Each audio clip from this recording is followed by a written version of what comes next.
এক সময় এক সুন্দর বনে একদল প্রাণী বাস করত।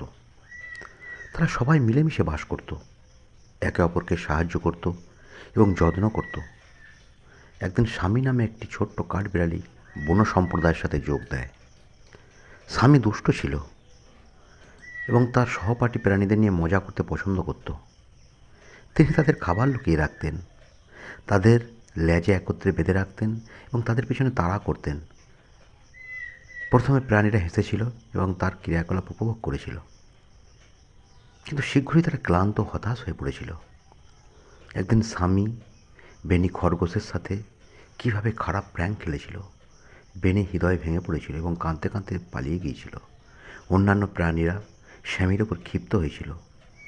তারা জড়ো হয়েছিল তাকে একটা উচিত শিক্ষা দেওয়ার জন্য। বনসম্প্রদায় স্বামীকে ক্ষমা করে তাকে স্বাগত জানায়। তারা সকলেই অনুভূতি, শক্তি এবং কীভাবে আমাদের কাজগুলি অন্যদের প্রভাবিত করতে পারে সেই সম্পর্কে একটি গুরুত্বপূর্ণ পাঠ শিখেছে। স্বামী বুঝেছিল যে সত্যিকারের সুখ অন্যকে খুশি করার মাধ্যমে আসে এবং সে বন পরিবারের একজন প্রিয় সদস্য হয়ে উঠেছিল।